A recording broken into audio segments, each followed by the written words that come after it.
Merci. Bonjour, bonjour à tout le monde. Je suis très heureux de revenir effectivement. Donc cette année, on a deux conférences. Alors cette deuxième conférence, elle est la suite de la première conférence sur la nature et les mystères de la monnaie. Alors j'étais pas arrivé jusqu'au bout de mon propos la dernière fois, mais c'est parce qu'il y avait beaucoup de choses à dire sur la monnaie. Alors que maintenant, je vais concentrer mon propos sur une seule question. Ce sera plus simple, c'est-à-dire sur ce qu'on appelle les politiques monétaires. Comment elles fonctionnent et comment elles ont réagi avec la crise financière et puis aujourd'hui, vous le savez, la crise de l'inflation. Alors qui est d'ailleurs en voie de résorbement en partie, on en discutera si vous voulez tout à l'heure.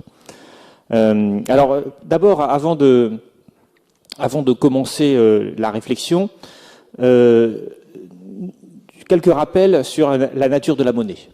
Alors je vous l'ai dit, j'avais commencé ma conférence en essayant de décortiquer certains mythes tenaces sur la monnaie. Et j'avais essayé de montrer que la monnaie est une forme de créance sur l'économie. C'est-à-dire que, par nature, détenir de la monnaie, c'est détenir du pouvoir d'achat. Et donc, quelque part, ça signifie que la société, dans son ensemble, eh bien, doit aux détenteurs de la monnaie un remboursement de la monnaie, parce que la monnaie est une créance, c'est-à-dire qu'on doit avoir un remboursement, et ce remboursement, bien, c'est le fait d'acheter avec de la monnaie quelque chose. Donc le fait même que la monnaie ait un pouvoir d'achat signifie qu'elle représente une forme de créance sur l'ensemble de l'économie que détient son détenteur. Alors c'est important de rappeler cela, parce que vous allez voir que les politiques monétaires visent justement à réguler d'une certaine façon l'activité bancaire, et notamment l'activité de crédit, puisqu'on verra qu'il y a un lien très, très fort entre la monnaie et le crédit. Et c'est ça qui va être au cœur de mon propos, ce qui signifie que la nature de la monnaie comme étant une créance est la conséquence elle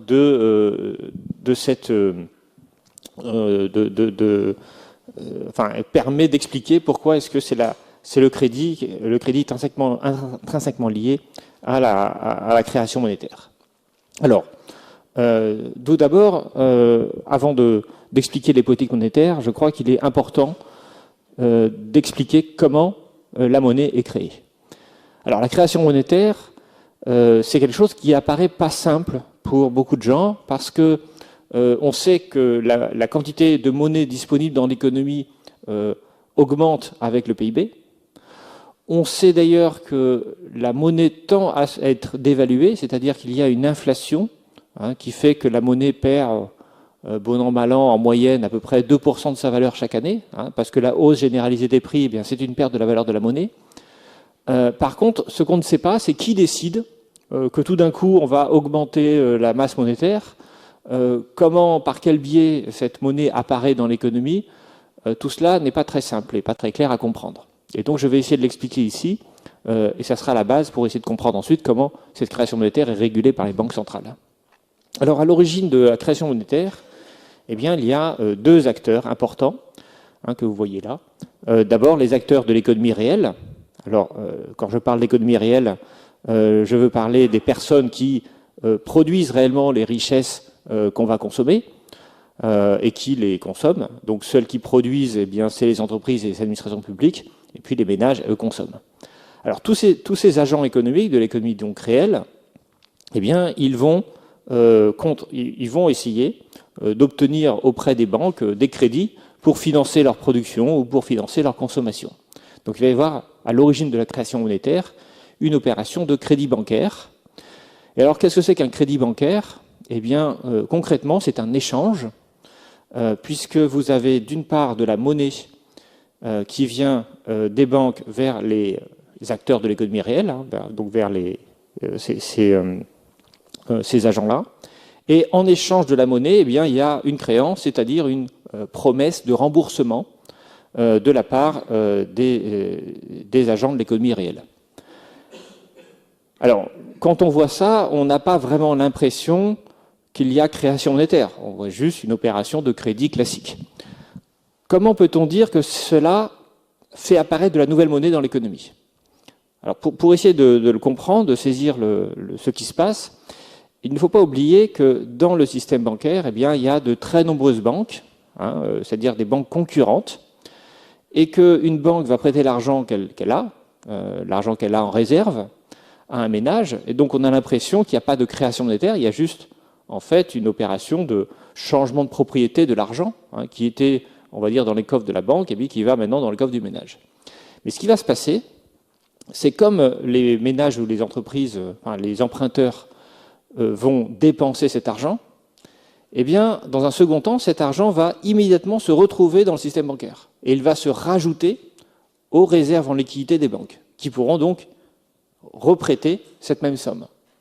Donc, ce qui fait qu'il y a création monétaire, c'est le fait que l'argent prêté par les banques revient juste après ce qui soit dépensé. En fait, il revient dans le système bancaire en général. Alors, pas toujours dans la même banque, parce que l'objectif de la personne qui a emprunté, c'est de dépenser cet argent. Donc, cet argent ira dans les comptes des banques auxquelles elle a acheté ce qu'elle voulait acheter.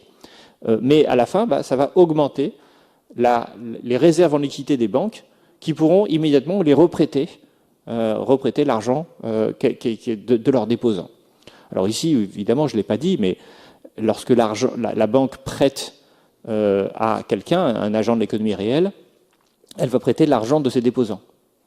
Alors ça ne veut pas dire que cet argent disparaît, mais en réalité, quand vous avez un dépôt, un compte de dépôt dans une banque, en fait, vous êtes prêteur de la banque, c'est-à-dire que vous êtes créancier de la banque. Et en fait, la banque, elle a cet argent, comme quand vous empruntez auprès de votre banque, c'est la même façon, elle peut l'utiliser comme elle veut, cet argent.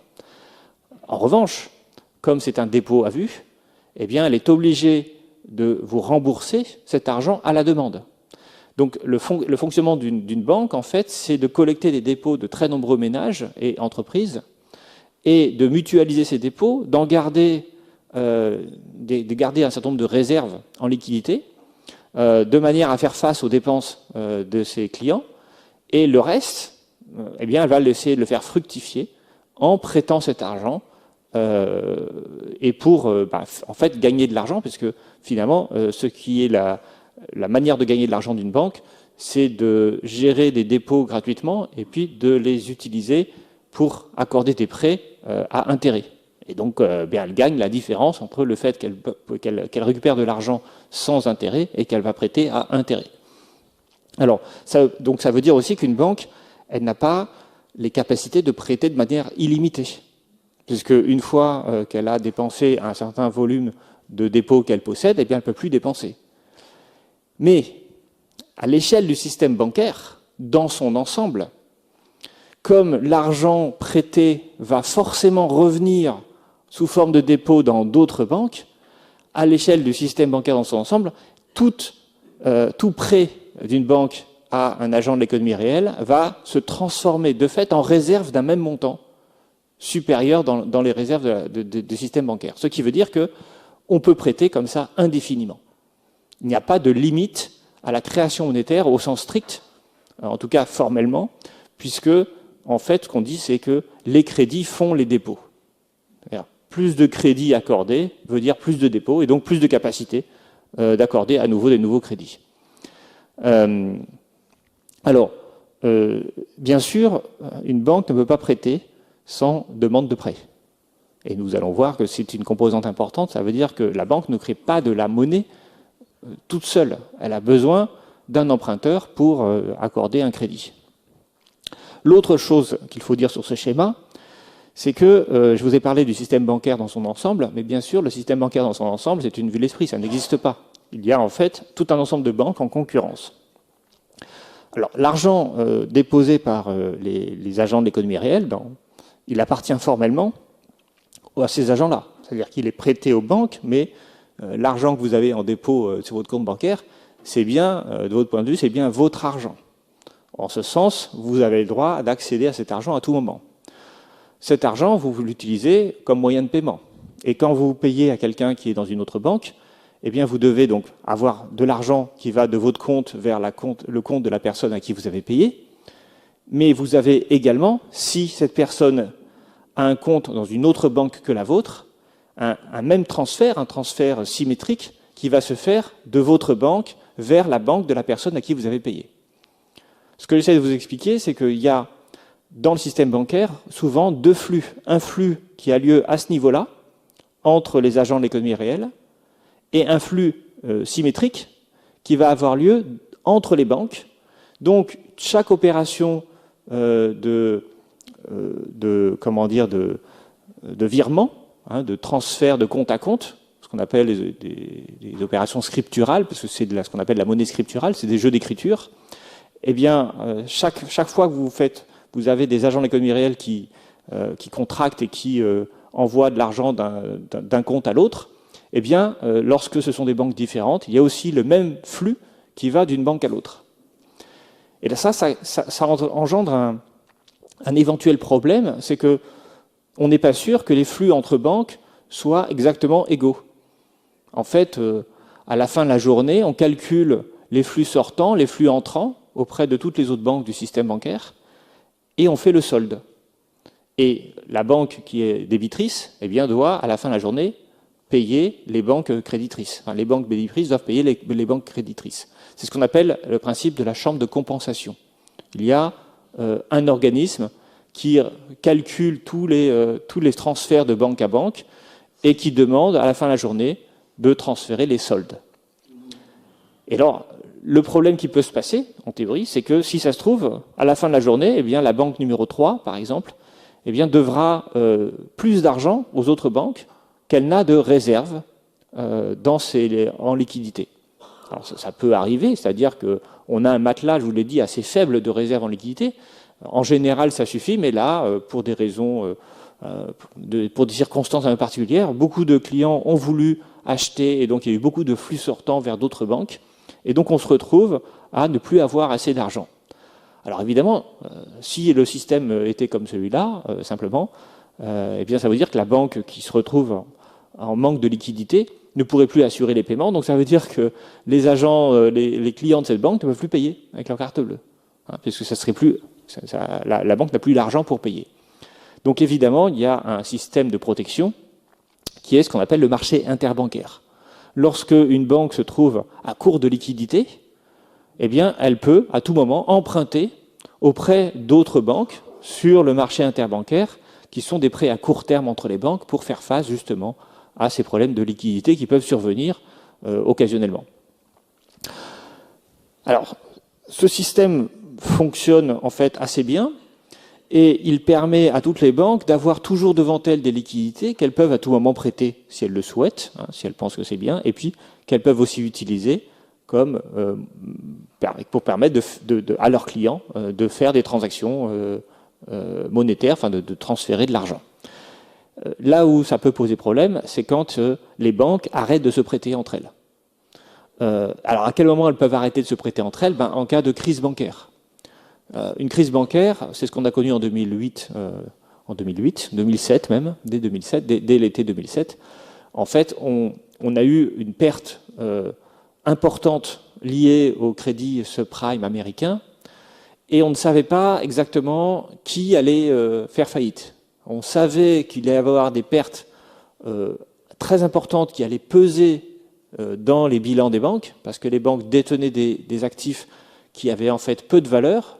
Et donc, ce qui se passe, c'est quand on détient des actifs qui, tout d'un coup, sont sous-valorisés, eh bien, on peut se retrouver avec un bilan déficitaire, donc quelque part avec un solde du passif supérieur à ce solde des actifs, et donc on est virtuellement en faillite. Et si en plus on n'arrive plus à avoir accès à la liquidité, eh bien, on fait faillite. Et en fait, dans ces moments de tension bancaire, les banques n'osent plus se prêter entre elles. Parce que si vous prêtez à la banque 3 qui est en manque de liquidité et que le lendemain cette banque fait faillite, eh bien, vous perdez votre argent.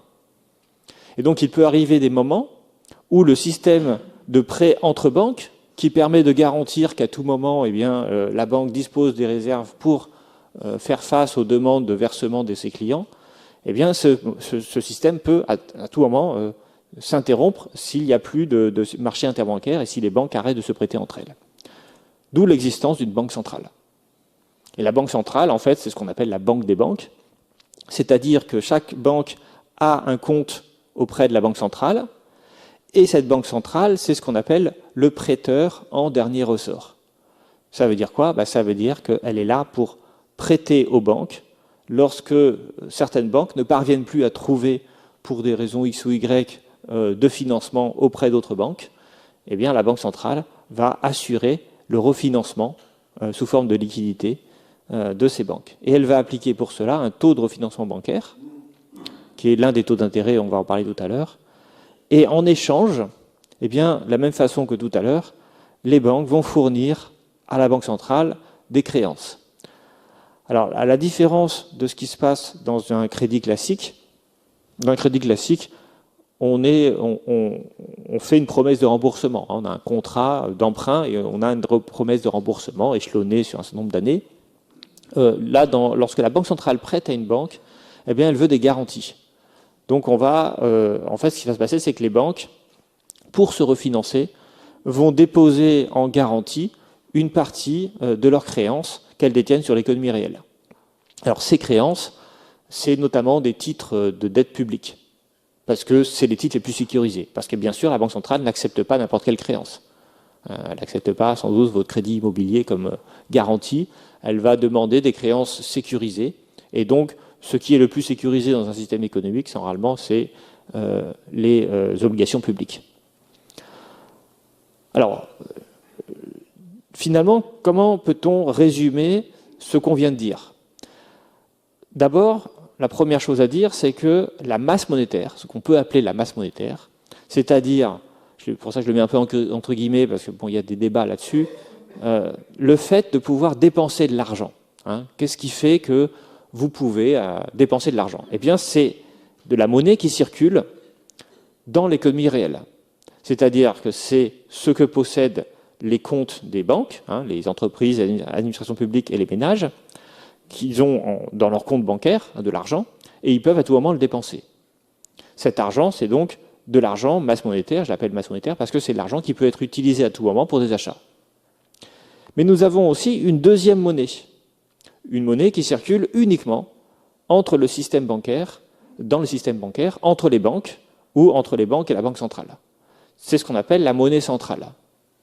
Alors cette monnaie centrale, eh bien, c'est des euros, hein, c'est la même chose que la monnaie masse monétaire, mais il faut comprendre qu'elle ne sert jamais à acheter quelque chose dans l'économie réelle. C'est comme un peu une forme de circulation monétaire symétrique à la circulation monétaire qui a lieu dans l'économie réelle. Quand vous avez un flux de 1 000 euros qui va d'un compte à l'autre dans l'économie réelle, eh bien, il y a un flux de 1 000 euros qui va d'une banque à l'autre. Et ces flux symétriques, eh bien, c'est des flux en monnaie centrale. Alors c'est important de comprendre ça, parce que tout à l'heure j'ai parlé du quantitative easing, enfin de ce qu'on appelle l'assouplissement quantitatif, les politiques monétaires non conventionnelles, et vous allez comprendre que ces politiques monétaires non conventionnelles, eh bien, elles agissent que dans cette sphère-là, dans la sphère de la monnaie centrale. Elles n'agissent pas dans la sphère réelle. Et donc, elles ne donnent pas de pouvoir d'achat supplémentaire aux gens pour qu'ils puissent acheter des choses. C'est très important de comprendre. Alors, je conçois que ce schéma est un peu complexe, hein, mais j'espère, en fait, bon, vous retrouverez ce type de schéma un peu partout hein, sur Google si vous voulez vous intéresser à la création monétaire. Mais je voudrais attirer votre attention sur une chose. À aucun moment, la Banque centrale ne crée de la monnaie.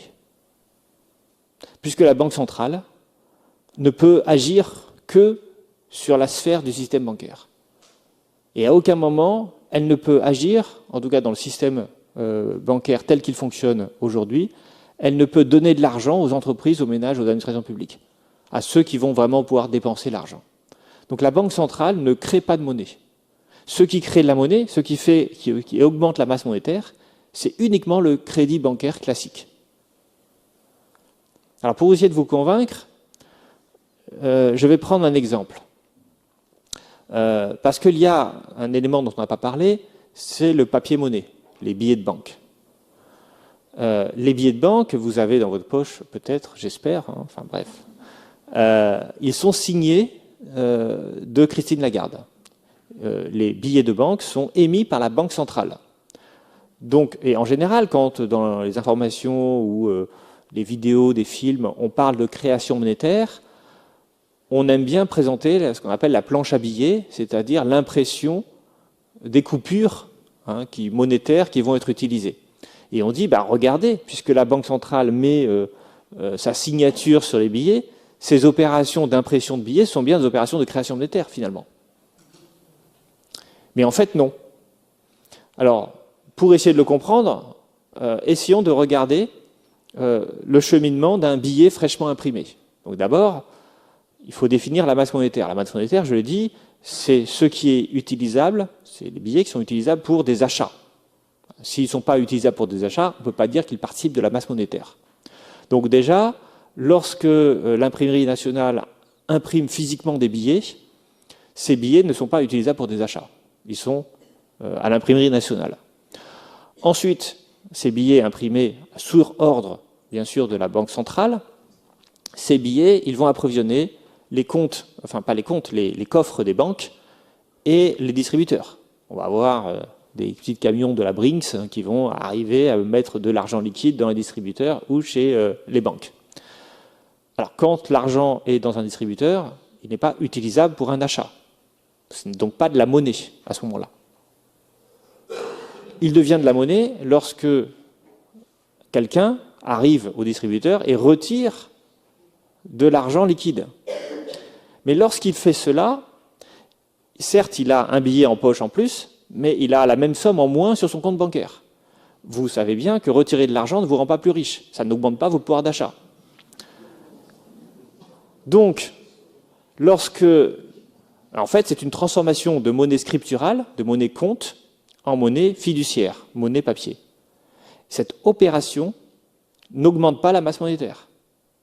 Vous aviez 1 000 € sur votre compte que vous pouvez dépenser sous forme de carte bleue. Vous avez retiré 100 €, vous avez 900 € sur votre compte que vous pouvez toujours dépenser. Et vous avez maintenant 100 € de plus en liquide que vous pouvez aussi dépenser sous forme de monnaie fiduciaire. Il n'y a pas eu ici la moindre opération de création monétaire. La seule manière d'avoir plus d'argent à dépenser, c'est d'emprunter auprès de la banque. C'est par l'emprunt et le crédit bancaire qu'on va systématiquement créer plus de monnaie dans l'économie.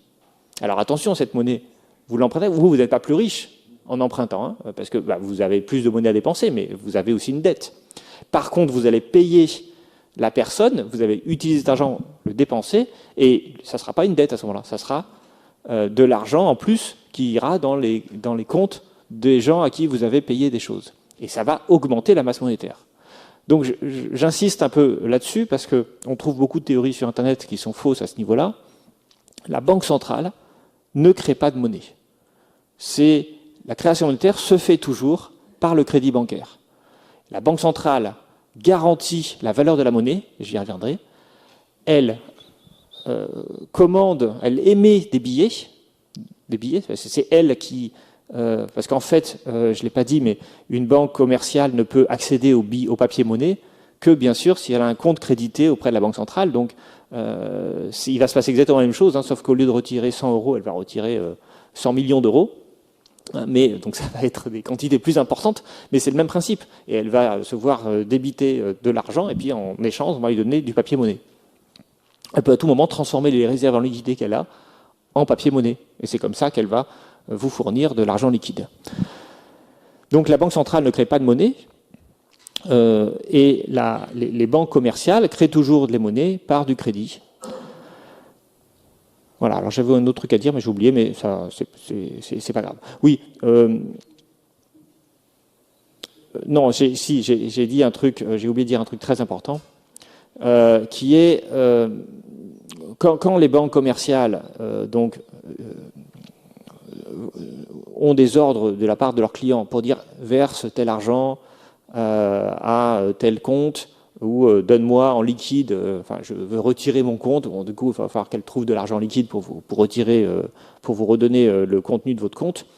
Elle se retrouve donc parfois en besoin de refinancement. Elle a des besoins de liquidité, et donc elle va emprunter auprès du marché interbancaire, et si ça ne fonctionne pas, auprès de la Banque centrale. Mais à quel taux d'intérêt elle emprunte? Ça, c'est ça qui est important. Eh bien, c'est ce qu'on appelle le taux de refinancement bancaire. Et alors, ce taux de refinancement bancaire, c'est un taux qui est faible, parce que c'est un emprunt à très court terme. Et c'est la Banque centrale, c'est ça son rôle principal, qui va définir ce taux de refinancement bancaire. Et c'est ça, la politique monétaire conventionnelle. C'est ce qu'on va voir maintenant. Alors, Quand on parle de politique monétaire conventionnelle, on parle des politiques monétaires avant la crise financière, en France, enfin en Europe, en BCE, aux États-Unis. Alors, ces politiques conventionnelles, elles visent à quoi? Elles visent à réguler l'activité de crédit dans le but à la fois de permettre aux banques de prêter. Pourquoi? Parce que prêter, ça favorise l'investissement des entreprises, parce que très souvent, une entreprise a besoin d'emprunter pour investir. Ça facilite l'achat immobilier des ménages, ça facilite la consommation aussi des ménages, ça facilite l'investissement des administrations publiques. Donc, il est bon de pouvoir d'aider les banques à prêter, puisque finalement, toute l'activité économique dans un système capitaliste, elle est en grande partie fondée sur l'accès au crédit. Si vous n'avez pas accès au crédit, vous ne pouvez pas consommer, pas investir, etc. Donc, ce n'est pas très bon pour l'économie. Donc, on va chercher, d'une part, à favoriser le crédit bancaire par les politiques de la BCE, de la Banque centrale. Mais en même temps, si on favorise trop le crédit bancaire, eh bien, il va y avoir un autre phénomène qui va apparaître, c'est d'une part la spéculation. En fait, si les taux d'intérêt sont faibles, les agents économiques vont être capables d'emprunter pour tout et n'importe quoi. Et donc, par exemple, les activités qui sont peu rentables, si les taux d'intérêt sont à 0% et que vous avez une rentabilité de 1 ou 2%, ça vaut le coup d'essayer. Donc on va, en fait, avec un taux d'intérêt trop faible, rendre rentable, rendre intéressant des choses qui ne sont pas très intéressantes à faire. Si vous avez des taux d'intérêt à 5%, eh bien, vous allez être beaucoup plus regardant sur les montants d'investissement que vous allez faire. Donc le taux d'intérêt, lorsqu'il est trop faible, il peut conduire les agents de l'économie réelle à faire de mauvais choix d'investissement, et parmi ceux-là, eh bien, des choix de spéculation. C'est-à-dire que la spéculation est d'autant plus rentable que le coût de l'argent est faible. Alors je ne vais pas rentrer trop dans le détail, mais l'une des idées, c'est simplement d'utiliser par exemple l'effet de levier. Donc l'effet de levier, c'est j'emprunte de l'argent à des taux très faibles pour maximiser ma puissance financière, et du coup, je vais chercher à investir cet argent avec des taux en espérant gagner, parce que le taux d'emprunt sera plus faible que l'investissement que je vais acquérir. Mais si vous avez des taux d'intérêt trop faibles, ces opérations deviennent hyper intéressantes. Et plus elles sont intéressantes, plus ça fragilise. En fait, ça fait qu'on va faire beaucoup de spéculation financière au lieu de faire des investissements de l'économie réelle. Donc, la BCE, elle doit à la fois favoriser le crédit pour favoriser la croissance, mais en même temps éviter qu'il y ait trop de crédit pour, d'une part, éviter des mauvais investissements, les mauvais choix d'investissement, et puis d'autre part, je ne l'ai pas dit, mais il y a aussi un risque d'inflation. Pourquoi? Parce que, alors l'idée première, c'est l'idée de dire, s'il y a trop de création monétaire, il y a trop de monnaie dans l'économie, et cette monnaie, si elle augmente plus vite que l'économie réelle, eh bien, il va y avoir une déconnexion entre la croissance de la masse monétaire et la croissance de l'activité et de ce qu'on peut acheter avec de la monnaie, et donc ça va créer de l'inflation. Alors dans les faits, les choses sont un peu plus compliquées. L'inflation n'est pas que liée à la masse monétaire, c'est lié à plein d'autres choses. Mais ce qui est vrai, c'est que si on fait des mauvais choix d'investissement, si on a du crédit trop facilement, notamment pour la consommation, ça va augmenter la demande. Et cette hausse de la demande n'est pas forcément corrélée avec une hausse symétrique de la production. Et donc, à la fin, on va se retrouver avec de l'argent qui aura moins de valeur, parce qu'il ne pourra plus acheter tout ce qu'on veut. Donc, la théorie actuelle dit que le politique monétaire conventionnel doit être à la fois d'éviter l'inflation avec des taux d'intérêt trop faibles et à la fois favoriser la croissance. Avec, éviter l'inflation, ça veut dire avoir des taux d'intérêt qui ne soient pas trop faibles, et en même temps, avoir de la croissance, ça veut dire avoir des taux d'intérêt qui ne soient pas trop élevés. Voilà, c'est ça. Alors, ces politiques monétaires, eh bien, elles sont de la responsabilité des banques centrales. Dans le système monétaire contemporain, ces banques centrales agissent de manière indépendante. Ça veut dire qu'elles ne sont pas, elles ne doivent pas obéissance au gouvernement. Elles sont souveraines dans le choix des politiques monétaires qu'elles dirigent. Mais elles sont souveraines à une condition, il faut qu'elles remplissent un mandat. C'est-à-dire qu'elles sont dotées d'un mandat et il faut qu'elles accomplissent le mandat. Vous savez, il y a deux formes de régulation des agences, il y a deux formes de régulation politique. Soit on est élu et on a une certaine souveraineté, une certaine autonomie dans son action, parce qu'on a sa légitimité du fait de son élection. Soit on est une organisation non démocratique, comme une agence gouvernementale, comme une banque centrale, on est indépendant. Mais si on est indépendant, alors il faut qu'on se justifie de son action par rapport à un mandat qui est confié.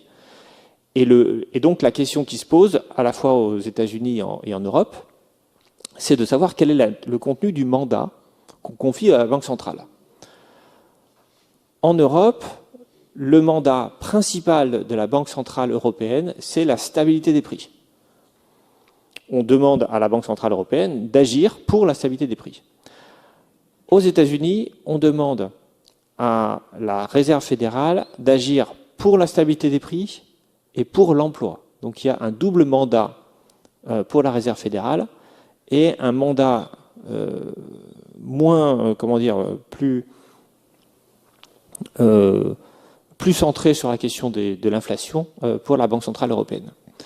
Alors, néanmoins, il est dit aussi dans le mandat de la BCE que si elle parvient à maintenir des prix stables, alors elle a le droit de mener des politiques économiques qui sont conformes aux politiques économiques de l'Union européenne, c'est-à-dire qui vont dans le sens des dirigeants. Mais il y a vraiment l'idée pour la Banque centrale européenne d'avoir un mandat impératif de lutte contre l'inflation et un mandat secondaire qui permet d'accompagner les politiques économiques de l'Union européenne.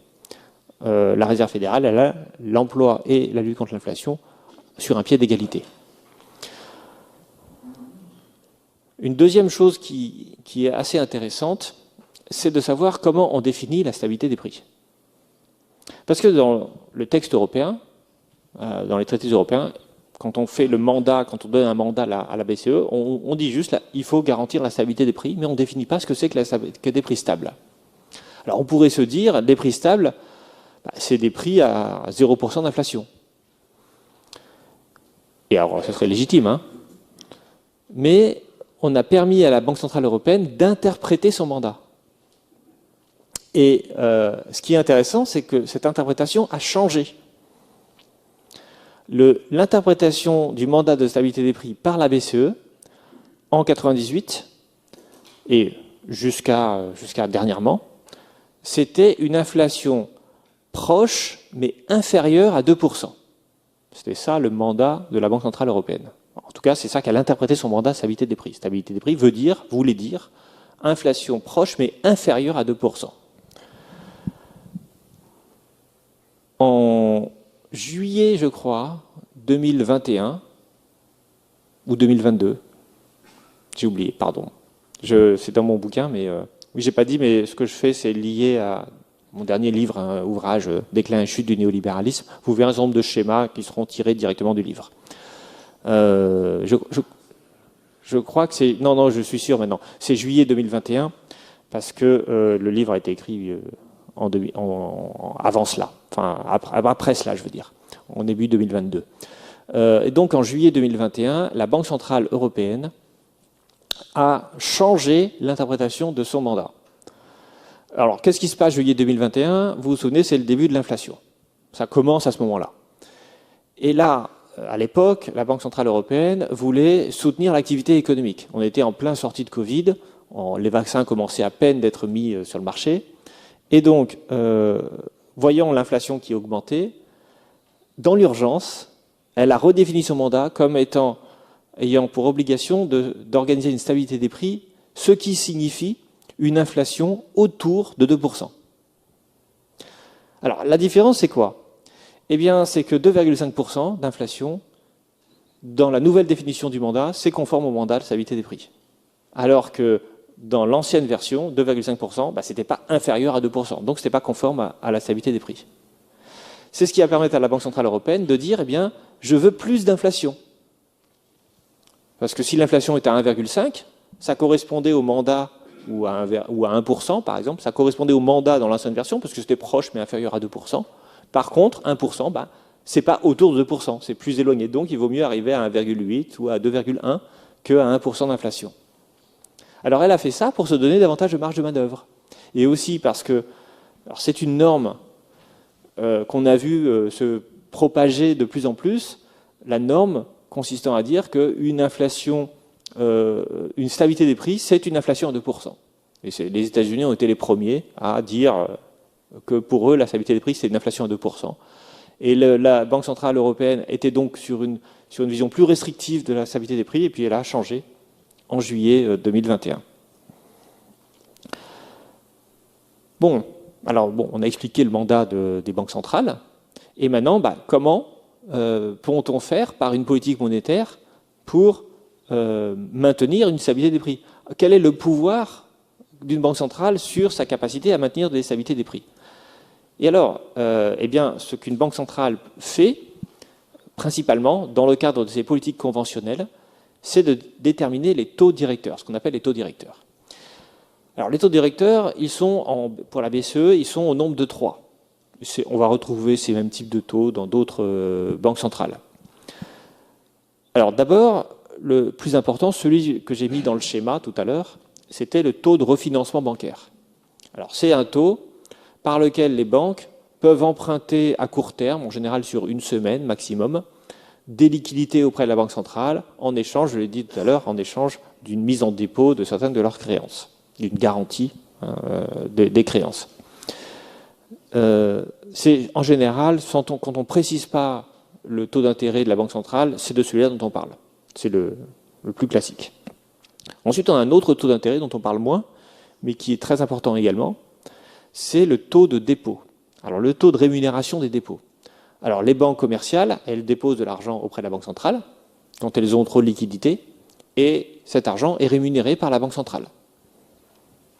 Enfin, on a un troisième taux, c'est le taux de facilité de prêt. Ce taux sert à des banques qui veulent avoir de l'argent en urgence auprès de la Banque centrale. Donc, c'est un taux d'intérêt qui est un peu supérieur au taux de refinancement bancaire classique, puisqu'il est plus simple à obtenir, mais du coup plus coûteux. Alors, je n'ai pas dit, mais le taux de dépôt, bien sûr, est inférieur en général au taux de refinancement bancaire. Pourquoi? Parce que, bien sûr, la Banque centrale paye moins de taux d'intérêt à ses déposants qu'elle ne prête aux banques qui empruntent auprès d'elle. C'est une banque, quoi. Donc, toujours un écart.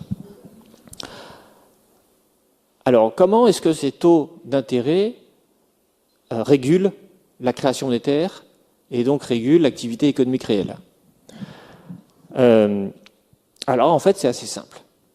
Je l'ai dit, une banque commerciale va accorder des crédits en récoltant les dépôts des ménages et en prêtant ces dépôts.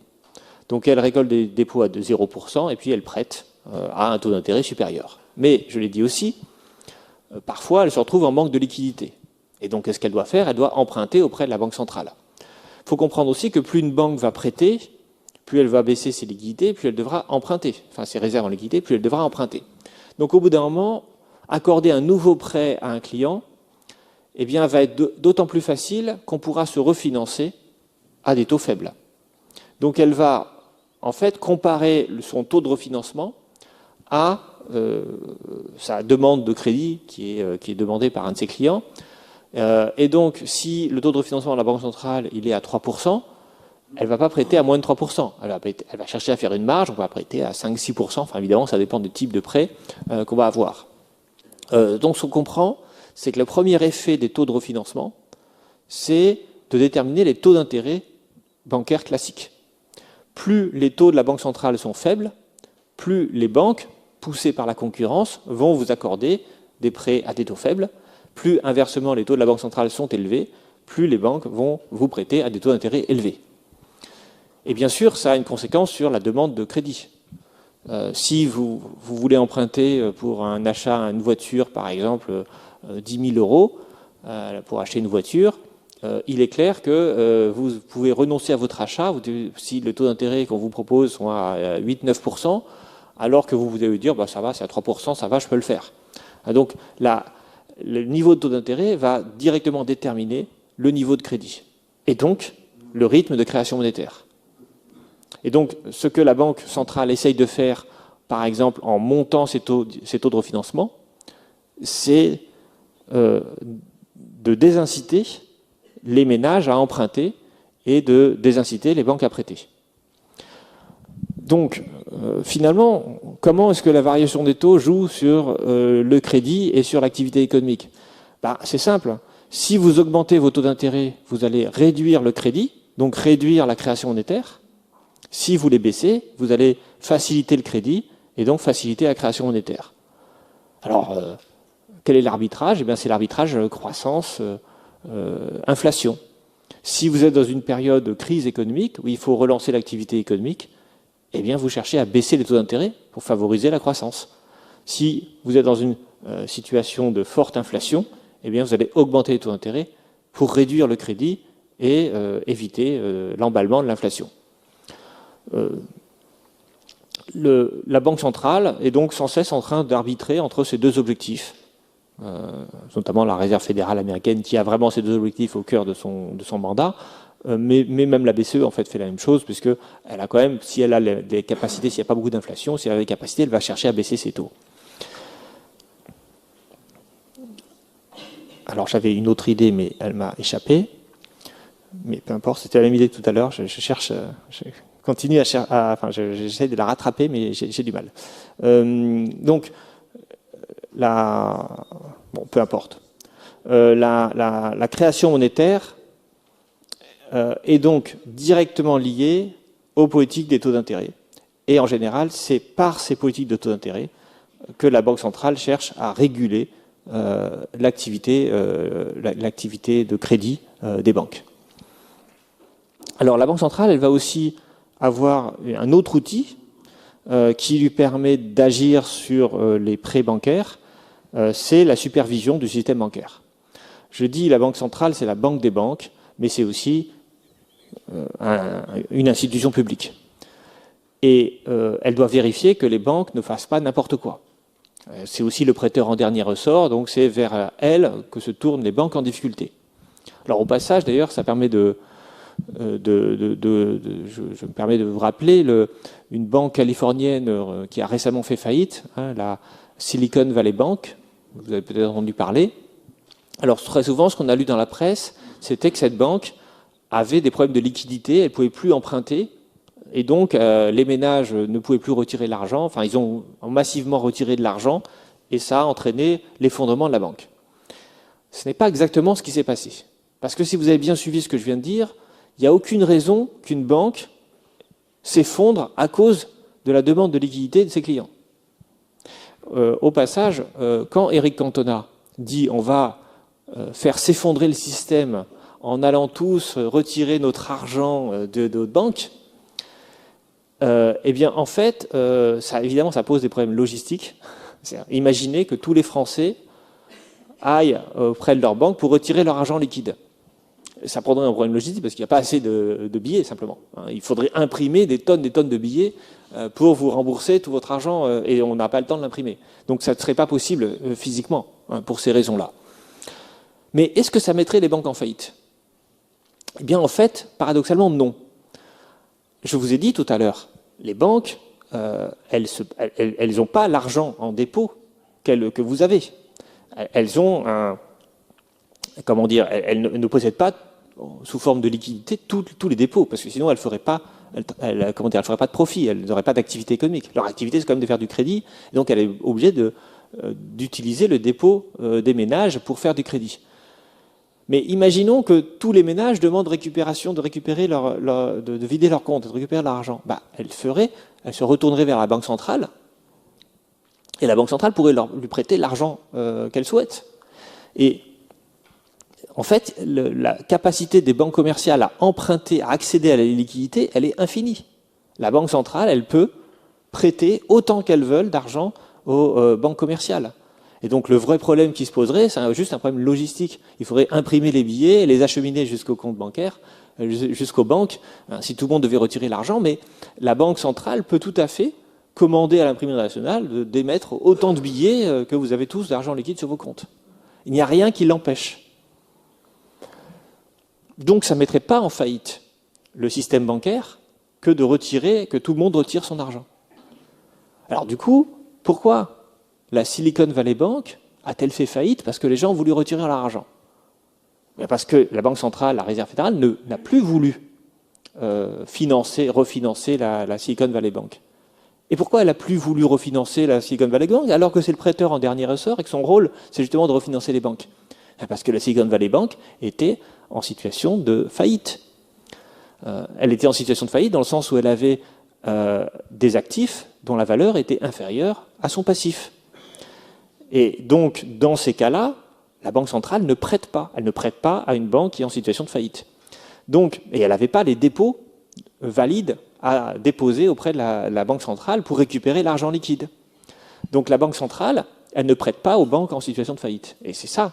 En fait, le vrai problème, ce n'est pas un problème de liquidité, c'est un problème de solvabilité.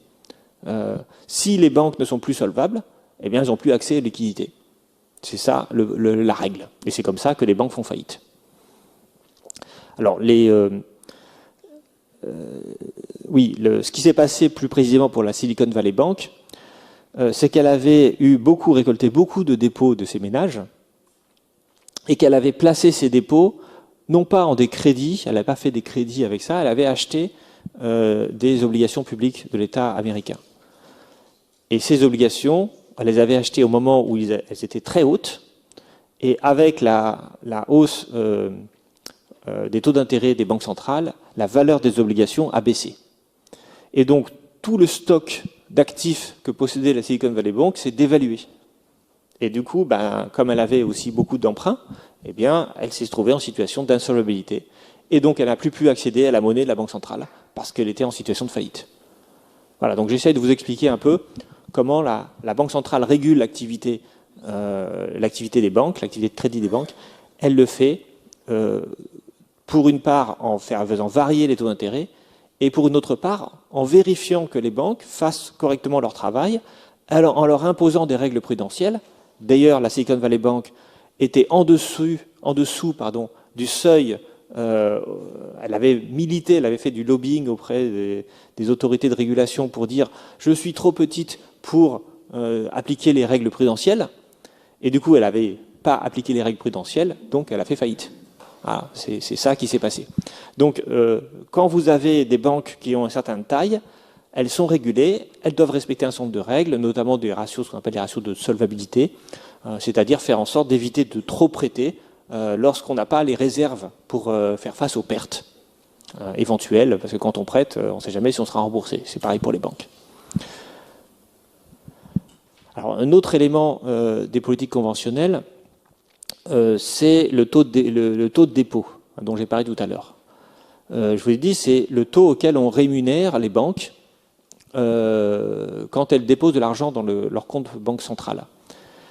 Ces taux de dépôt, en les augmentant, on va finalement désinciter les banques à prêter. C'est-à-dire que si vous êtes bien rémunéré quand vous déposez votre argent dans la banque centrale, vous n'avez plus besoin de prêter aux gens.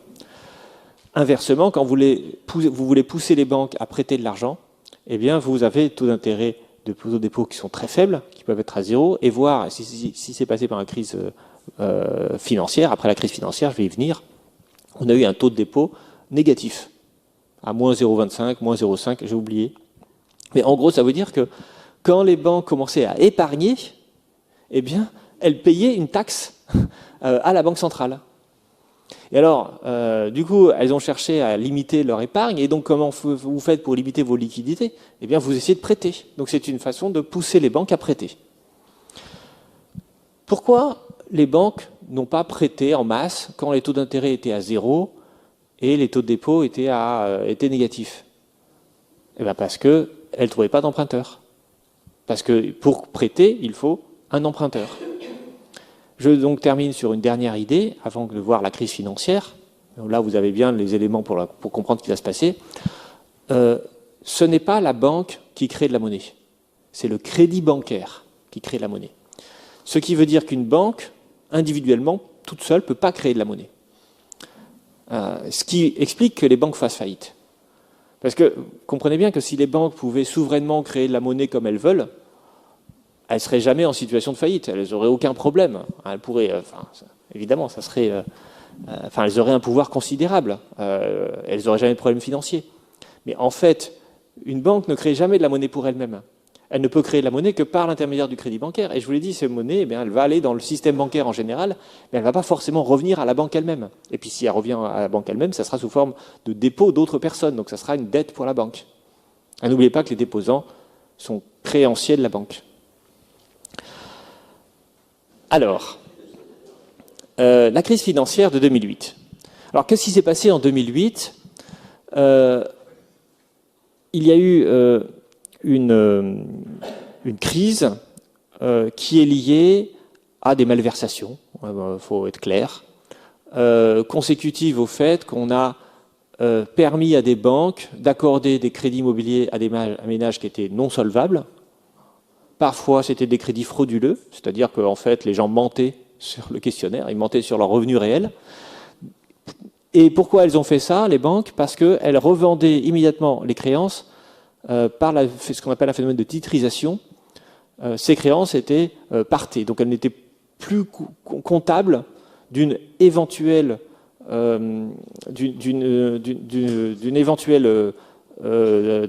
défaut de la part des débiteurs. C'est-à-dire qu'en fait, les ménages empruntaient, ils ne remboursaient pas, et la banque s'en fichait puisqu'elle avait revendu la créance par l'intermédiaire de la titrisation à d'autres organismes. Donc en fait, c'était un système qui déresponsabilisait tout le monde. C'est-à-dire que les banques pouvaient prêter n'importe quoi à n'importe qui, puisque de toute façon, elles n'assuraient pas les pertes derrière. Ce système s'est généralisé dans les années 2000 et il a fini par entraîner des flux financiers des États-Unis vers le monde entier, en particulier l'Europe, et donc des banques européennes et des banques américaines, enfin des banques de toutes sortes, se sont mises à acheter des titres pourris, donc qu'elles pensaient bons, parce qu'on leur avait dit que c'était bon, puis finalement, en fait, c'est avéré que c'était pas bon du tout. Et donc, bon, là, je la fais vite, parce que c'est pas l'objet d'ici, mais du coup, il y a eu, soudainement, à partir de l'été 2007, un effondrement du système bancaire et financier, parce que simplement, des banques se sont retrouvées avec énormément de créances douteuses, d'actifs qui ne valaient rien dans leurs comptes, dans leur bilan. Et donc, parfois, se sont retrouvés en situation de faillite, parce que, comme je l'ai dit, quand on a moins d'actifs que de passifs, eh bien, on est en situation d'insolvabilité. Alors, qu'est-ce qu'on fait quand on est une banque centrale confrontée à des pertes colossales du système bancaire? Alors, ce qu'on essaye d'éviter de faire, c'est de mettre en faillite toutes les banques. Parce que si des grosses banques commencent à faire faillite, eh bien, comme les banques se prêtent entre elles par l'intermédiaire du marché interbancaire, eh bien, la faillite d'une grosse banque peut toucher, par contre-coup, d'autres banques qui, elles, sont vertueuses. Donc, il y a un truc qui est très compliqué à gérer dans une crise bancaire, c'est d'éviter ce qu'on appelle la crise systémique, c'est-à-dire l'effondrement sous forme de domino de toutes les banques, parce que toutes les banques sont liées les uns aux autres, ont des relations de crédit les unes avec les autres. Et donc, si une grosse banque, je veux dire, à qui on a beaucoup prêté fait faillite, eh bien, ça fait subir des pertes à leurs prêteurs. Il faut comprendre que si une banque a fait n'importe quoi sur le crédit subprime et qu'une autre a été très vertueuse et très respectueuse des règles, mais qu'elle l'a prêté à la première, eh bien, elle va elle aussi subir des pertes. Et c'est évidemment totalement injuste, parce qu'on ne peut pas savoir qui a fait n'importe quoi de l'argent qu'on a prêté. Donc, ce que la Banque centrale a essayé de faire, c'est, premièrement, d'épurer les créances douteuses détenues par les banques. Et pour cela, eh bien, elle a racheté les crédits immobiliers des banques. Elle l'a racheté à des prix faibles, mais qui étaient suffisants pour améliorer le bilan des banques. L'un des problèmes de la crise des subprimes, c'est d'une part que des créances qu'on pensait, solvables et de bonne qualité étaient en réalité pourries, mais en fait, il y avait aussi plein de créances qui n'étaient pas pourries, mais dont on ne savait pas si elles étaient pourries ou non. Et dans ce cas-là, eh bien, ces créances qui peuvent être de bonne qualité, mais qui peuvent être pourries, on ne sait pas. Parce qu'en fait, il a fallu éplucher tout ensemble de contrats pour vérifier si on était dans la malversation ou dans quelque chose qui était normal. Eh bien, ces créances donc, qui étaient douteuses, mais qui pouvaient être bonnes, eh bien, leur valeur était quasiment nulle. parce que plus personne n'en voulait. Il n'y avait plus de valeur de marché parce qu'on ne pouvait plus les revendre. Vous voyez, c'est comme une voiture dont on ne sait pas trop si personne ne veut l'acheter, quoi. Et donc, la Banque centrale américaine a décidé que toutes ces créances douteuses, mais qui pouvaient éventuellement être bonnes, elle allait les racheter à un prix faible, ce qui permettait aux banques privées commerciales d'assainir leur bilan. Et ce qui est amusant, c'est qu'elle a fait ça en 2008. Ce qui est amusant, c'est qu'elle a racheté à un bon prix, puisque la Banque centrale américaine a fait du profit sur le rachat. Alors, la Banque centrale et l'État fédéral américain, parce que ça a commencé par l'État fédéral, donc on sait surtout ce qu'il y a, parce que la commission d'enquête a regardé comment le plan de sauvetage avait été, l'argent du contribuable a été utilisé correctement. Et la commission qui s'intéresse à ce qui s'est passé dans l'achat, non pas de la Banque centrale, mais du gouvernement fédéral de ses actifs, eh bien, elle a fait 10 milliards de dollars de profit en rachetant ses actifs. Ce qui n'est pas étonnant, parce que je l'ai dit, il y avait des actifs qui étaient très bons. Mais en fait, les banques avaient besoin d'être certaines que leur bilan correspondait à quelque chose de réel, et que les actifs qu'elles détenaient avaient au moins une valeur. Et donc, d'abord l'État fédéral américain, puis la Banque centrale américaine a commencé à racheter un peu pour redonner une valeur à ces titres que personne ne voulait, qui n'avaient plus de marché, que personne n'achetait, donc qui, de fait, n'avaient plus de valeur. Alors ça, donc l'État fédéral a commencé à le faire, c'est ce qu'on appelle le plan Paulson, de septembre 2008. Et ensuite, quand il y a eu des critiques, parce que les gens ont dit, mais pourquoi vous allez faire de l'État fédéral un acheteur de titres pourris, les États-Unis ont arrêté d'acheter et ils ont demandé à la Banque centrale, en novembre 2008, de racheter les actifs titrisés des créances immobilières. Et la Banque centrale a fait la même chose que l'État. Et si les prix étaient les mêmes, eh bien, il n'y a pas de raison pour que les racheter des titres moins bons que les titres rachetés par l'État fédéral. Et là, on voit bien que c'est une politique non conventionnelle. Parce que la Banque centrale n'est pas censée intervenir sur les marchés directement pour racheter des titres. C'est ce qu'on appelait du quantitative easing, c'est-à-dire de l'assouplissement quantitatif. Formellement, ça veut dire qu'on convertit des actifs financiers détenus par les banques commerciales en liquidités. C'est ça que ça veut dire. Au début, ça a été fait pour assainir le bilan des banques, et très vite, ça a été fait pour aider l'État américain à financer le plan de relance de Obama. La deuxième chose qui s'est passée après le sauvetage direct du système financier américain, ça a été de faire relancer l'économie. Alors comment fait-on pour relancer l'économie? On va demander à l'État fédéral de dépenser de l'argent sous forme d'un plan de relance. Et comment fait-il pour dépenser de l'argent? Eh bien, il faut qu'il emprunte sur les marchés financiers en émettant des obligations publiques. Et là, le problème, c'est que les banques, elles n'avaient pas trop envie de prêter à l'État. Elles n'avaient pas trop envie d'acheter des obligations publiques. Et surtout, le risque était qu'à force d'émettre de nouvelles obligations, les taux d'intérêt montent. Et du coup, ça rendait le plan Obama difficilement soutenable sur un plan financier. Les États-Unis étaient quand même très endettés. Et là, ils allaient relancer un plan de 900 milliards de dollars qui allait entraîner une augmentation importante de la dette publique. Donc la Banque centrale s'est dit, plutôt que de racheter les titres financiers un peu pourris, je vais racheter les obligations d'État. Du coup, en rachetant les obligations d'État, ça a fait augmenter leur valeur, ça fait baisser les taux d'intérêt, et ça soutient l'État dans son investissement financier, dans son plan de relance. Et c'est cette politique qui a ensuite été généralisée, d'abord par la Banque d'Angleterre, juste après la Réserve fédérale, et puis plusieurs années après, alors il y a eu déjà un petit plan en 2012, mais le grand plan, il est en 2015, où la Banque centrale européenne, après la crise grecque, vous vous souvenez, s'est mise à racheter des titres publics massivement sur les marchés financiers pour accompagner les levées de fonds des États. En fait, ça voulait dire quoi? Quand les États émettaient des obligations publiques, c'est-à-dire faisaient en sorte que les banques rachètent des obligations publiques de l'État, eh bien la Banque centrale rachetait par derrière les banques, les obligations, de manière à ce qu'il y ait toujours un besoin d'obligations dans le système bancaire.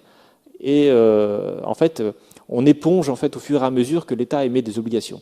Ça permet de garder une forme d'appétence de la part des banques pour acheter de nouvelles obligations que l'État va émettre. Et ça permet du coup de réduire les taux d'intérêt des États.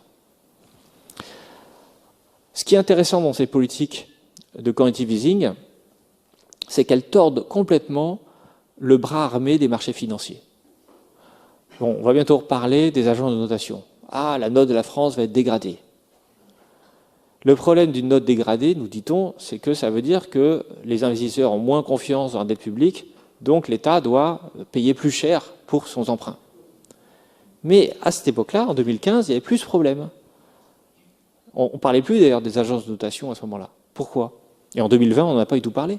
Parce que la Banque centrale rachetait systématiquement les obligations, donc l'État n'avait aucune difficulté à émettre de nouvelles obligations, puisque les banques qui les achetaient savaient qu'elles pouvaient à tout moment les revendre à la Banque centrale et à une valeur élevée.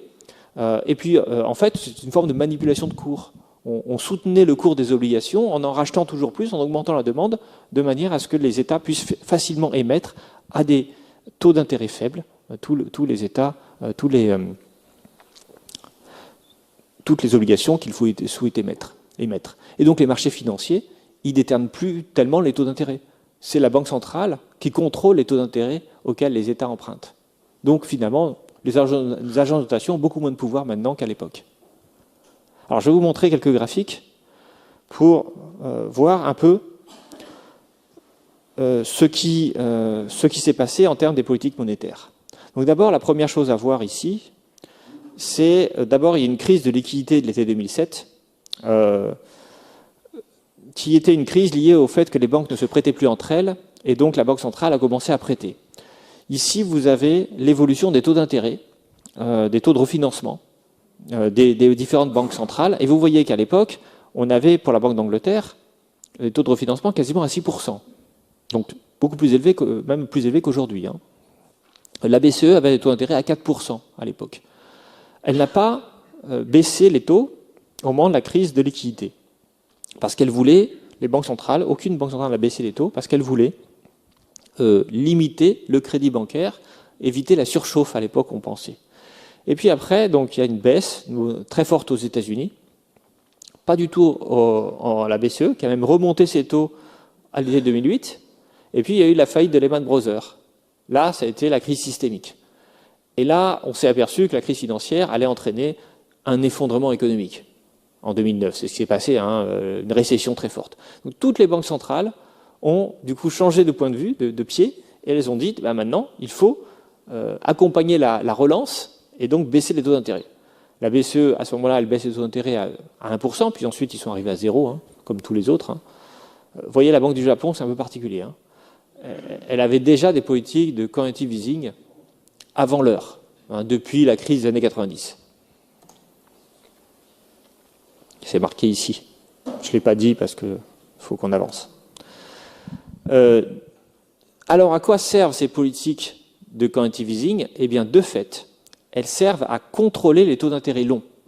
Elles servent à faire en sorte que les taux d'intérêt auxquels les États empruntent soient les plus faibles possibles. Et ça s'est renforcé avec la crise du Covid, où là, il y a eu le quoi qu'il en coûte des gouvernements, et il fallait accompagner les dépenses publiques, les plans anti-Covid, en s'assurant que les pays pouvaient emprunter à des taux faibles, et la Banque centrale, pour faire baisser les taux, n'a cessé de racheter, enfin les banques centrales n'ont cessé de racheter des obligations sur le marché financier pour améliorer leur cours et avoir des taux d'intérêt plus faibles. Voici les politiques de quantitative easing aux États-Unis. Alors on a ici le volume des actifs détenus par la Réserve fédérale entre le 1er août 2007 et le 18 mai 2022, puisque ça s'est arrêté après. Hein. Et on voit le quantitative easing numéro 1, hein, c'est celui qui visait à résoudre le problème du secteur financier, puis ensuite s'est transformé en accompagnement du plan Obama. On a fait un deuxième petit quantitative easing ici en 2010-2011. On a fait un autre quantitative easing à ce moment-là. Donc vous voyez, on est passé de 1000 comme ça à 4500. Alors c'est le bilan, hein, c'est les milliards de dollars détenus par la Banque centrale sous forme d'actifs. Alors au départ, c'était des actifs financiers purs, ensuite c'est des actifs publics. Et puis il y a eu le Covid, et là on a quasiment doublé à nouveau le stock d'actifs détenus par la Banque centrale, essentiellement des obligations d'État. C'est-à-dire qu'on accompagne les dépenses publiques dans le quoi qu'il en coûte en rachetant massivement les obligations détenues. Ça, c'est les obligations publiques c'est un graphique qui montre qui détient les obligations publiques des pays de la zone euro. En début des années 2000, la plupart des obligations étaient détenues par les institutions monétaires et financières de la zone euro, c'est-à-dire les banques de la zone euro. Alors vous voyez qu'il y avait beaucoup aussi qui étaient détenus ailleurs. Alors ça pouvait être des particuliers, mais c'était aussi beaucoup des institutions monétaires et financières hors zone euro, hein, bien sûr. L'eurosystème, c'est les banques centrales. Et les banques centrales détenaient très peu d'obligations publiques. Elles ne soutenaient pas, elles ne cherchaient pas à peser sur les taux d'intérêt pour les faire baisser. Donc elles ne cherchaient pas à manipuler les cours des obligations pour faire baisser. Et puis en 2015, elle s'est mise à vraiment agir, à faire du quantitative easing de manière massive, et jusqu'à ce que plus d'un tiers des obligations publiques, quasiment un tiers, j'ai eu du mal à lire ici, ou à peu près un tiers, soient détenues par le système, les banques centrales européennes. Hein, et donc c'est typiquement une évolution des obligations. Enfin, un changement du système, quoi. Faire en sorte que ce soit les banques centrales qui possèdent et qui gèrent les marchés, le marché obligataire, c'est-à-dire les titres publics. Ce qui s'est passé après le Covid, c'est la résurgence de l'inflation. Alors, l'inflation, elle est due à quoi? À plein de causes. D'abord, beaucoup de gens avaient, notamment les plus fortunés, avaient beaucoup épargné pendant le Covid, ils ne pouvaient plus dépenser, tout était fermé. Donc il y a eu une épargne qui s'est tout d'un coup déversée dans l'économie réelle, mais cette économie réelle, elle n'a pas réussi à relancer sa production à cause des ruptures des chaînes d'approvisionnement. Donc on a une offre qui a du mal à augmenter et une demande qui augmente beaucoup. Ça crée mécaniquement de l'inflation. L'un des éléments qui a aussi contribué à l'inflation dans les pays occidentaux, c'est que la Chine, vous savez, c'est un peu l'usine du monde, était toujours confinée et que du coup, elle ne pouvait plus répondre là aussi à la demande des Européens, des Américains. Enfin, on a la crise énergétique et la guerre en Ukraine, qui arrive en fait après le début de l'inflation, mais qui va évidemment empêcher la baisse de l'inflation et même la favoriser encore davantage. Ces raisons, on voit bien que les raisons de l'inflation ne sont pas liées à un crédit bancaire trop important. C'est pas la croissance de la masse monétaire qui a créé de l'inflation. C'est plein d'autres phénomènes liés à l'économie réelle. Mais les banques centrales, qui doivent, de par leur mandat, lutter contre l'inflation, ont dû donc changer leur politique. Au lieu d'avoir une politique de baisse des taux, elles ont dû accompagner une politique de hausse des taux. Et ce qui est intéressant, c'est quel est le niveau de hausse des taux. En fait, on est monté à un peu plus de 5% de taux d'intérêt de refinancement pour la réserve fédérale, alors que l'inflation était à 8-10% au plus fort du niveau d'inflation aux États-Unis. Ce qui veut dire que, enfin, mon sentiment, moi, que j'ai eu à ce moment-là, c'est que les banques centrales, et notamment la réserve fédérale américaine, a été très mesurée dans ces hausses de taux. Avec une inflation à 8%, avoir des taux d'intérêt à 5-6%, finalement, ce n'est pas des forts taux d'intérêt. Et pour vous le démontrer, je voulais vous prendre un autre exemple historique, c'est la politique de Volcker. Volcker, c'est le gouverneur de la réserve fédérale américaine, nommé par Carter et qui va continuer sous Reagan. Enfin, même pas d'ailleurs. Oui, si, on va continuer sous Reagan. Et en 79-80, il va mener face à une inflation d'à peu près 10%, il va monter les taux de refinancement bancaire à plus de 20%. C'est ça que je vais vous montrer ici. Là, on est à 20%. Et on a des taux d'intérêt, des taux de refinancement bancaire à plus de 20%. C'est une politique, là, on peut parler de politique vraiment monétaire extrêmement agressive pour lutter contre l'inflation. Les taux d'intérêt vont rester autour de 10%, vous voyez, jusqu'en 85. Et après, ils vont structurellement baisser. Pendant l'ère Greenspan, quand l'ère Bernanke, donc l'ère Bernanke, c'est la crise 2007-2008, et là, ils sont à zéro pendant très longtemps, jusqu'à récemment. Alors récemment, ils ont augmenté, alors je vais vous montrer. Donc ces hausses de taux, c'est les hausses de taux de la Banque centrale européenne. Et vous voyez qu'on dit, alors vu comme ça dans ce graphique, c'est historiquement élevé, puisqu'on est à quasiment 5%.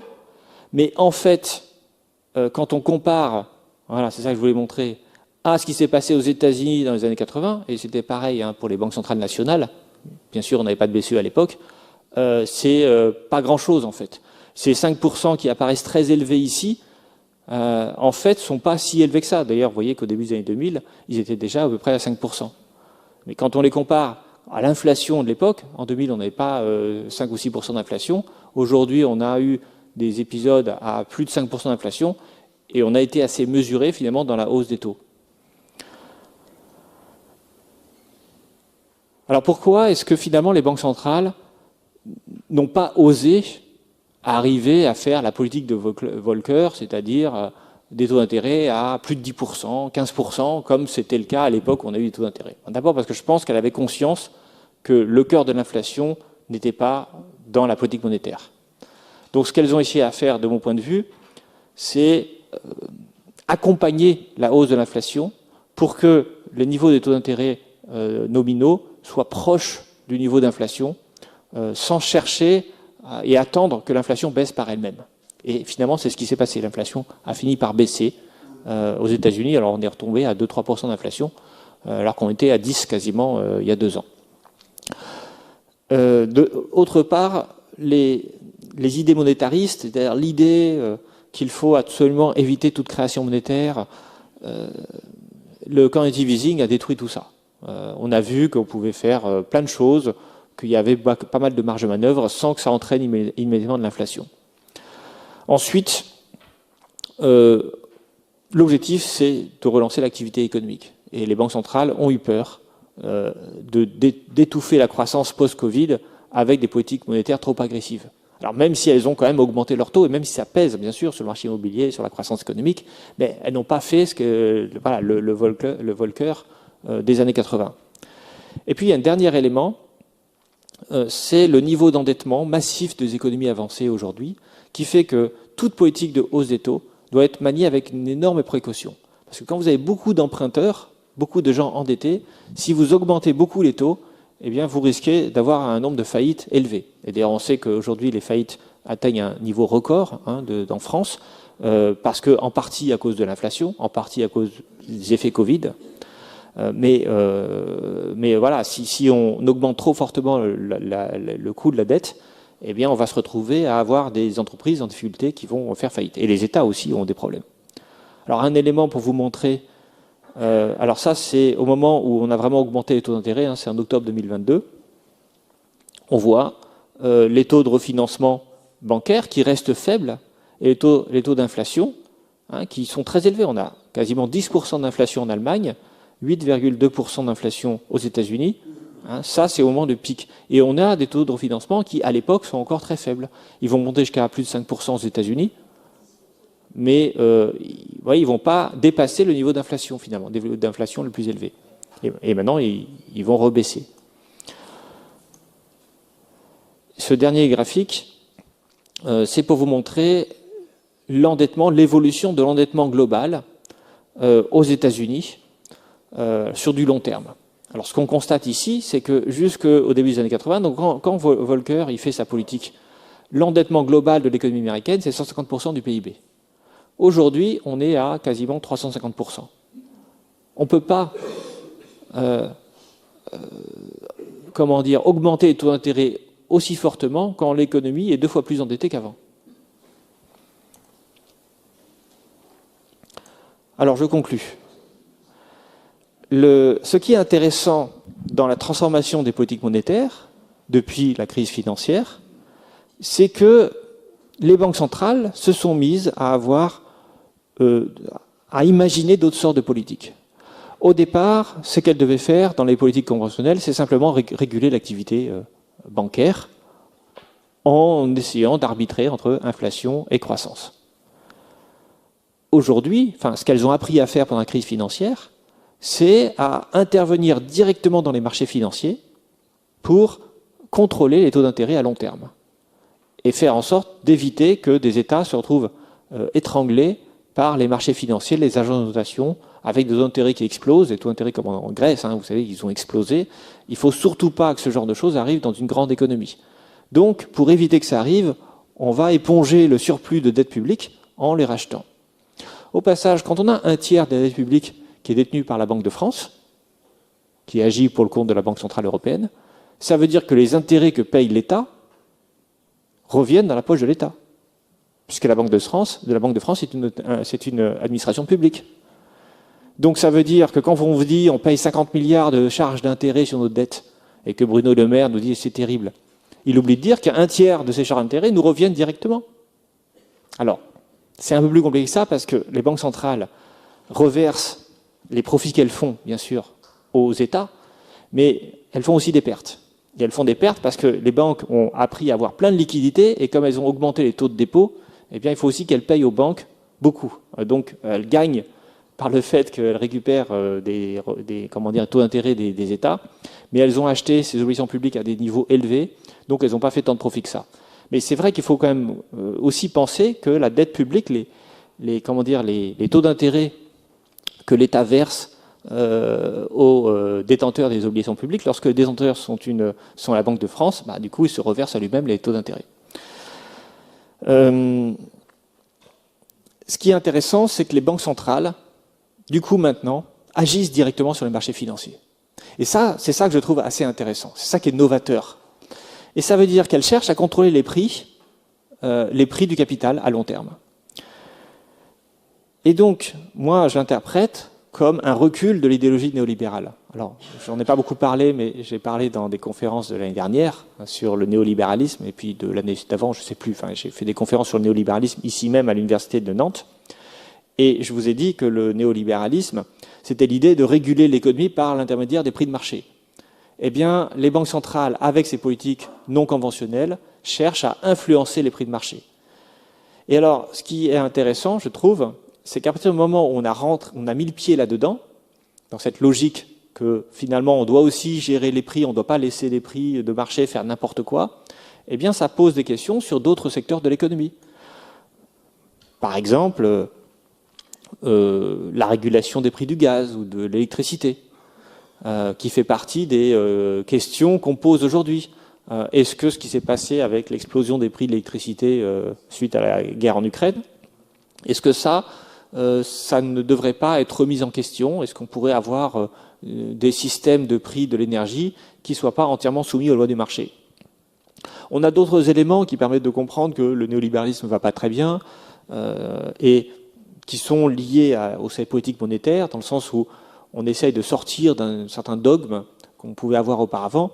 C'est l'idée de sortir du libre-échange. Les États-Unis redeviennent protectionnistes, c'est-à-dire se disent qu'il faut mener des politiques industrielles, notamment dans la transition écologique, en s'appuyant d'abord sur l'industrie nationale, plutôt que d'acheter des panneaux photovoltaïques en Chine à bas coût.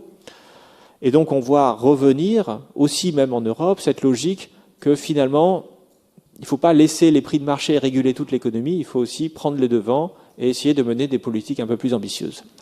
Et donc ce qu'on a vu jusqu'à présent, c'est comment les politiques monétaires, eh bien, elles aussi, elles ont changé de logique, mais elles ont changé de logique tout en restant, et c'est ça qui est intéressant, je pense, un peu dans le dogme d'avant. C'est-à-dire que les banques centrales restent indépendantes, elles ne rendent des comptes à personne, elles ont certes compris qu'il fallait qu'elles agissent pour éviter l'effondrement bancaire et la crise systémique, et pour accompagner la relance, et pour gérer le Covid. Voilà, elles ont fait tout ça, mais elles ont fait ça sans forcément qu'il y ait derrière le politique qui intervienne. Et donc, ce qu'il faudrait sans doute faire, c'est repolitiser les banques centrales, c'est-à-dire au lieu qu'elles soient indépendantes du pouvoir politique, eh bien qu'elles rendent des comptes pour qu'on aille plus loin dans la transformation des politiques monétaires. Voilà, je pense qu'il est l'heure, il est même très tard.